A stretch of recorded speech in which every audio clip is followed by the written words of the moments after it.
Hello dear students, welcome to our class. Myself S T Mohit और मैं आपको पढ़ा रहा हूँ सोशल साइंस। ये हमारा सोशल साइंस का लेक्चर नंबर 4 होने वाला है, चैप्टर 11। चैप्टर 11 में आज हम कवर अप करेंगे स्वदेशी एंड बॉयकॉट्स। तो चलिए स्टार्ट करते हैं आज का lecture. The partition of Bengal gave rise to two new methods of struggle, swadeshi and boycott. Bengal का जो पार्टीशन हुआ था, मैंने आपको बताया था ना बच्चों कि बंगाल का पार्टीशन हुआ, बंगाल का पार्टीशन के बाद लोग एक साथ आना ज़्यादा शुरू हो गए थे। ब्रिटिशर्स ने ये सोचा था कि इससे हम इंडिया को डिवाइड कर पाएंगे, लेकिन इसका उल्टा हुआ, लोग एक साथ आने लग गए थे। अब ये जो बंगाल का पार्टीशन हुआ, इसकी वजह से दो नए स्ट्रगल का जन्म हुआ। एक था स्वदेशी और दूसरा था बॉयकॉट। स्वदेशी लिटरली मीन्स ऑफ वंस आउन कंट्री। स्वदेशी का लिटरली मतलब है कि जो भी सामान है वो हमारी कंट्री का होना चाहिए। It was aimed at popularising goods manufactured in India so that Indian industry could prosper. इसका एम ये था कि इंडिया में जितने गुड्स मैन्युफैक्चर होते हैं उनको पॉपुलराइज किया जाए, उन गुड्स को खरीदा जाए, जिससे कि जो इंडिया की इंडस्ट्रीज है, जो इंडियन इंडस्ट्रीज है, वो प्रॉस्पर हो सके, वो बेटर हो सके और अच्छे से काम कर सकें, ठीक है ना, वो मजबूत हो सकें। The method of boycott focused on asking people to boycott good manufactured in Britain.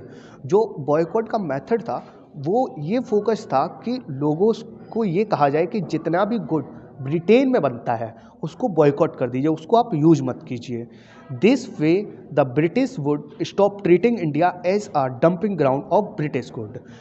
इसके वजह से क्या होने वाला था, इसके वजह से ये होने वाला था कि जो ब्रिटिशर्स हैं, जिस तरीके से इंडिया को डंपिंग ग्राउंड समझते हैं ब्रिटिश गुड्स का, वो इस तरीके से इंडिया को ट्रीट करना बंद कर देंगे। वो हमारे बारे में थोड़ा सा सोचेंगे। इसका मेन मोटिव ये था कि भाई आप कोई भी ब्रिटेन में आपका सामान बना, वो आप इंडिया में भेज दिए, इंडिया में सारा सामान बिक जाएगा, पैसा भी हमसे ले रहे हो, अत्याचार भी हम पे कर रहे हो। तो इसका मेन मोटिव यही था कि जो ब्रिटिश डंपिंग ग्राउंड हमको समझ रहे हैं ब्रिटिश गुड का, वो समझना बंद हो जाएगा। The movement soon spread all across the country and people began to boycott British goods and began to use Indian goods. अब ये मूवमेंट क्या हुआ, ये मूवमेंट पूरी कंट्री में फैल गया धीरे धीरे, ठीक है ना। बहुत जल्द ये पूरा का पूरा मूवमेंट पूरी देश में, हमारे पूरे देश में फैल गया। People began to boycott. लोगों ने क्या करना शुरू कर दिया, लोगों ने शुरू कर दिया जो ब्रिटिश गुड है उनको बॉयकॉट करना, कि हम इनका यूज नहीं करेंगे और इंडियन गुड्स का यूज करेंगे। एट सम प्लेसेस, कुछ जगह पर use bonfires of foreign clothes were organised. कुछ जगह पर क्या हुआ कि जितने भी फॉरेन क्लोथ्स थे, जितने भी हमारे ब्रिटिश गुड से, मतलब हमारे देश से ना बन के बाहर के देश से बने हुए जितने भी कपड़े थे, जो भी सामान था, उन सब की होली जलाई जाने लगी, ठीक है ना। होली मतलब उन सारे सामानों को, ब्रिटिश गुड्स को इकट्ठा किया और फिर उनमें आग लगा दी गई। इस तरीके से कई जगह पर ये चीज़ हुई। पीपल हु वोर clothes made from cloth manufactured in Britain were criticised. जो लोग ब्रिटेन से बने हुए कपड़े पहनते थे उनको क्रिटिसाइज किया जाने लगा, ठीक है ना। Some washerman even refuse to offer their service to such people. कुछ ऐसे वॉशरमैन जानते हो जो आपके कपड़े धोता है, कुछ ऐसे वॉशरमैन्स ने तो ये भी शुरू कर दिया था कि जो ब्रिटेन के कपड़े पहनते थे, ब्रिटेन के बने हुए कपड़े पहनते थे, उनको हम उनके कपड़े ही नहीं धोएंगे, उनको हम सर्विस ही नहीं देंगे, वो बंद ही कर दिया। Student and women's played a very important role in this movement. Student यानी कि छात्रों ने और वुमेन्स ने यानी कि औरतों ने इसमें बहुत ही इंपॉर्टेंट रोल प्ले किया। एक बात हमेशा याद रखिएगा बेटा, जो भी क्रांति होती है ना, वो इन्हीं दो लोगों से होकर निकलती है, चाहे वो स्टूडेंट हो चाहे वो वुमेन्स हो। They picketed shops selling foreign goods. उन्होंने ऐसी शॉप्स पे धरना देना शुरू किया, उन्होंने ऐसी शॉप्स को बैन करने की कोशिश की जो फॉरेन गुड्स को बेचते थे, ठीक है ना। ऐसी शॉप्स को उन्होंने बंद करवा दी। अब आता है हमारा सूरत स्प्लिट। एक था बंगाल का पार्टीशन, अब आया सूरत स्प्लिट। ये हुआ 1907 में। The movement against the partition of Bengal had temporarily united the moderates and the radicals. However, the differences in objectives and methods between the two were not easy to reconcile. At the Congress session in 1909 at Surat, there was a split between the two groups. The moderates began to control the Congress and radicals decided to function from outside. The two groups were reunited in the Congress session at Lucknow in 1960. अब देखिए इसकी क्या कहानी थी। इसकी कहानी ये थी, देखिए बंगाल का पार्टीशन हुआ, ठीक है ना। अब हमारे पास सपोज करिए बंगाल का जब पार्टीशन हुआ तो 10 लोग थे, ठीक है ना।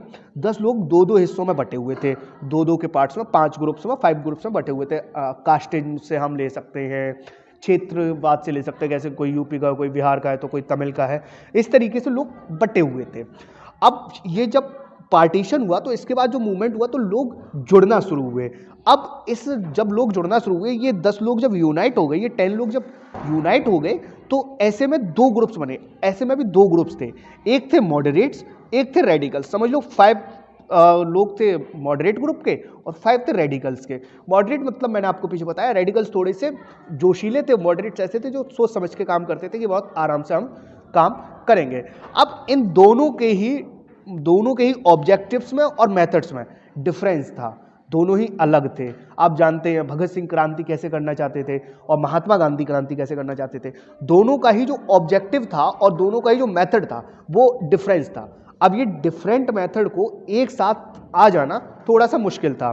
कांग्रेस सेशन हुआ 1909 में सूरत में, ठीक है ना, 1909 जिसको हम बोलते हैं 1909 में। यहाँ पर स्प्लिट हुए ये 2 ग्रुप्स। मॉडरेट ग्रुप्स ने क्या करना शुरू कर दिया, मॉडरेट ग्रुप्स ने कांग्रेस को कंट्रोल करना शुरू कर दिया और रेडिकल ग्रुप्स ने ये डिसाइड किया कि जो फंक्शनिंग है वो आउटसाइड से हम डिसाइड करेंगे, ठीक है, ग्रुप के बाहर से, कांग्रेस के बाहर से हम तय करेंगे। The 2 groups were reunited in the Congress session at Lucknow in 1960। देखिए सूरत में ये लोग अलग अलग हो गए, आपस में झगड़े हुए, फिर यही दोनों ग्रुप 1960 में यानी कि 1916 में जब कांग्रेस का सेशन हुआ लखनऊ में, तब ये ग्रुप्स यूनाइटेड हो गए, ठीक है। अब एक आता है मार्ले मिंटो रिफॉर्म 1909 में। मॉर्ली मिंटो रिफॉर्म ये हुआ था 1909 में। The government announce the Indian council act popularly known as the Morley Minto reform to pacify the moderate leaders. Its main feature were as follows. जो government, जो हमारे ऊपर British government थी, इसने क्या किया, इसने एक एक्ट बनाया, इंडियन काउंसिल एक्ट, जिसका नाम दिया गया मॉर्ली मिंटो रिफॉर्म, ठीक है ना। इसका ये था कि कुछ मॉडरेट लीडर्स को हम अपने कंट्रोल में ले लेंगे, मतलब अपने यहाँ जॉब देंगे, अपने अंडर काम करवाएंगे, तो जाहिर सी बात वो हमारे जैसे करेंगे। तो इसके फीचर्स ऐसे थे, more members were to be induced into the central legislative council and the provincial legislative council. इसमें यह था कि ज़्यादा लोग आएंगे किस पे, सेंट्रल लेजिस्लेटिव काउंसिल में और प्रोविंशियल लेजिस्लेटिव काउंसिल में। अच्छा प्रोविंशियल क्या था, प्रोविंशियल ऐसे समझ सकते हैं आप, जैसे यूपी है हमारा, यूपी एक राज्य है ना, तो यूपी की काउंसिल एक उत्तर प्रदेश काउंसिल हुई, एक सेंट्रल लेजिस्लेटिव काउंसिल हुई, ठीक है ना, जिसको हम राज्यसभा भी बोल सकते हैं। तो इस टाइप से समझ लो केंद्र और राज्य, ठीक है ना, तो वहां पर था सेंट्रल और प्रोविडेंशियल उस टाइम। अब ये केंद्र और राज्य का सिस्टम शुरू हुआ है, तो इसमें यह था कि central provincial system, central legislative council में और प्रोविडेंशियल लेजिस्लेटिव काउंसिल में, दोनों ही काउंसिल्स में ज़्यादा लोग ऐड होंगे। The system of separate electrode was introduce. Separate electrodes का सिस्टम इंट्रोड्यूस हुआ। The Muslims were grouped into separate constituencies from where only Muslim candidates could contest election. अब अच्छा इन्होंने क्या किया, देखो इनके हमेशा वैसे ब्रिटिशर्स की एक ही राजनीति रही है, बांटो और राज करो। इन्होंने क्या किया कि सेपरेट इलेक्ट्रोड्स ग्रुप्स कर दिए। जैसे आज के टाइम पे कुछ सीट्स ऐसी होती है ना, एससी सीट होती है, एससी एक्टी सीट्स होती हैं, एससी एसटी सीट्स होती हैं, जिनको हम लोग बोलते हैं हरजन सीट बोलते हैं ना, ऐसे बोलते हैं ना।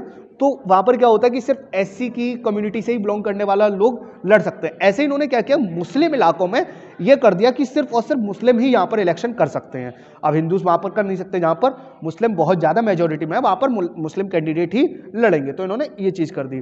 This is was done to pacify the leaders of the Muslim League, कि मुस्लिम लीग के जो लीडर है वो हमारे साथ आ जाएं, which had been formed a few years earlier, जो कि मुस्लिम लीग कुछ ही समय पहले बनी हुई थी। तो उम्मीद करता हूँ बच्चों आपको ये लेक्चर समझ में आया होगा। आपको ये लेक्चर कैसा लगा इस वीडियो के नीचे कमेंट बॉक्स में बताएं, और कल हम revolutionary movement the first phase हम नेक्स्ट लेक्चर में कवर करेंगे। तो मैं मिलता हूँ आपसे अगले वीडियो में, तब तक के लिए टाटा बाय बाय।